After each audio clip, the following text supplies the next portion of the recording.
Membertou is a debt-free First Nation, and we're ready to do business. He was so disappointed and shocked when he found out that that didn't mean much to people, especially government. And there was this stigma attached to First Nations that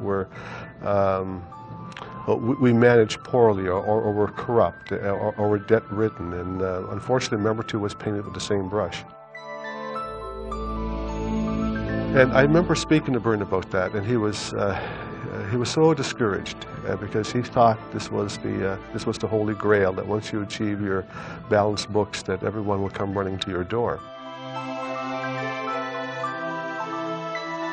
We were pretty well totally dependent on funding from the Department of Indian Affairs. At one point, we found ourselves in quite a bit of a deficit, and still not progressing too much. Our population was growing. You know, our children didn't really have anywhere or anything to look towards. You know, when they got educated, there was nothing here. You know, and it was pretty well like a lot of places in Cape Breton where people had to leave to make a living. Before 2000, the mindset of Membertou, and I think most First Nations, is that you're accountable to the federal government, because you're forever filling out these reports, either from INAC or Health Canada or HRSDC or CMHC, because most of your funding came from those agencies, and you were forever accountable to them. We decided that in order to accomplish our new goals, and that is to get out of the dependence of government, the Department of Indian Affairs in particular, we needed to utilize the people that we had in the community, or the ones that got educated and had to go away. I think we first achieved our debt-free status around 1999-2000. And at the time, the CEO of Burn Christmas, he had spoken to someone, I believe from BDC, who had mentioned to him the idea of ISO, and that this was an independent accreditation, an international standard that could bring that credibility that Byrne was seeking to find through good management and financial practices. The problem was that ISO is primarily geared for the manufacturing industry.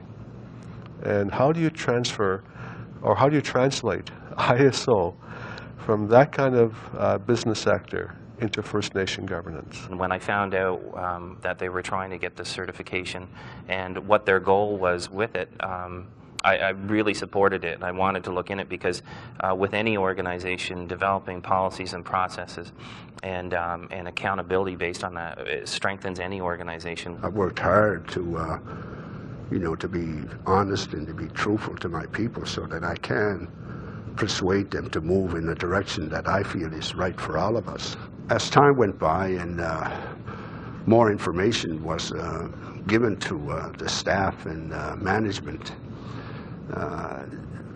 slowly they began to accept this notion of perhaps being certified, you know, and world recognized certification, that anybody that wants to or thinking about dealing with us, that they wouldn't have any issues about our management capabilities.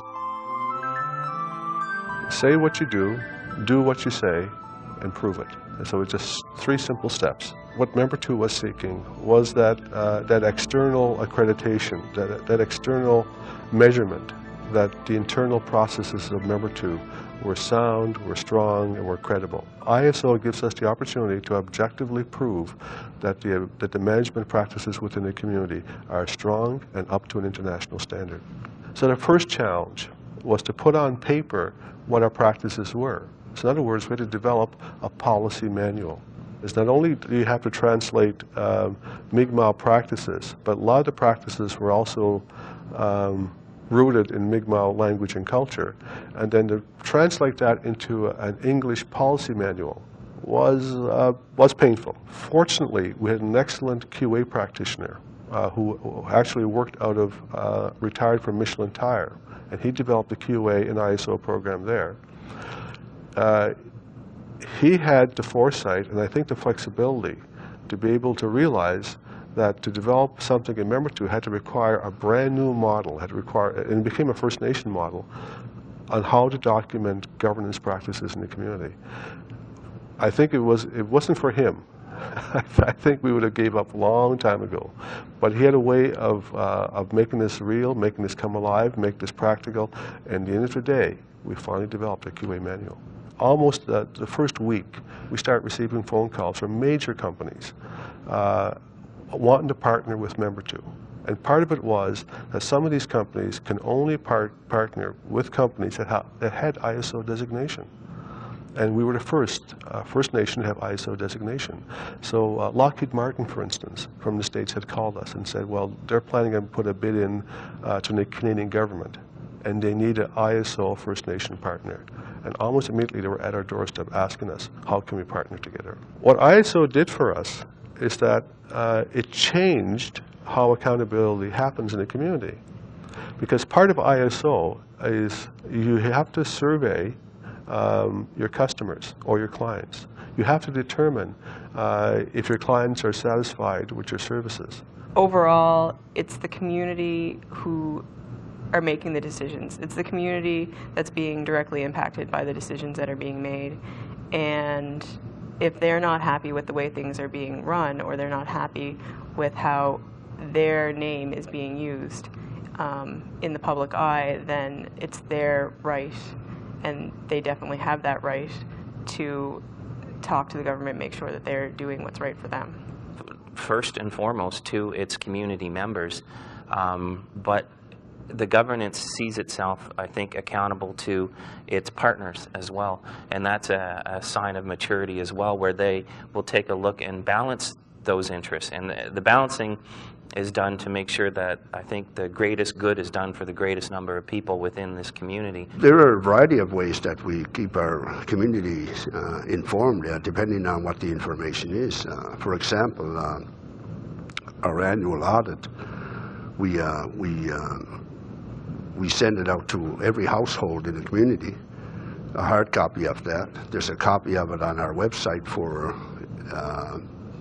anyone to see, and that helps show our transparency to the world. One of the, I think, strengths of our governance here is we have a fairly stable chief and council, which allows for a lot of initiatives to be able to move forward. They're not necessarily scrapped after a change in leadership or wholesale change in council, and I think that indicates that they're doing a good job, and these processes in place for how decisions are made.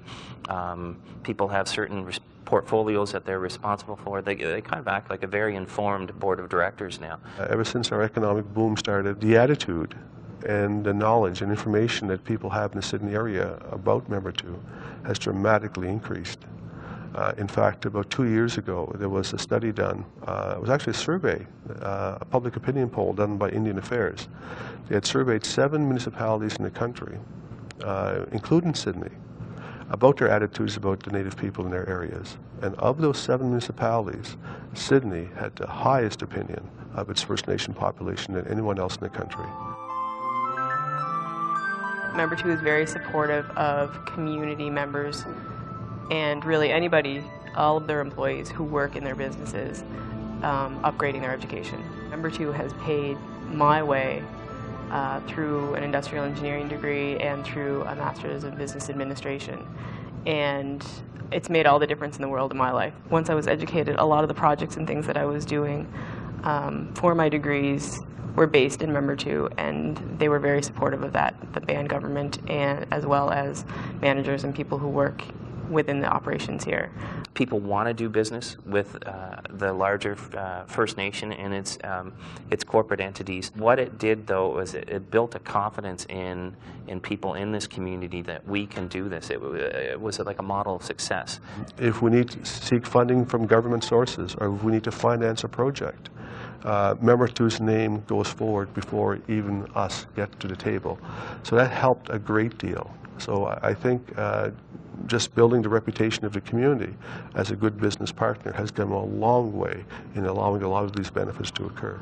The Membertou Trade and Convention Center is the jewel of Cape Breton. We have the Entertainment Center, which helps us contribute over $500,000 a year to charities throughout Cape Breton. The benefits of having ISO certification are monumental. Your credibility, your name dramatically increases. But I would also tell anyone that wants to listen that it's also not for everyone. It is very difficult, it's very painful, it means a lot of internal change which can cause its own issues of stress and discomfort. But once you get through all the difficult parts, the benefits will stay with you for a long, long time. We can see that Membertou has a really good future ahead of it.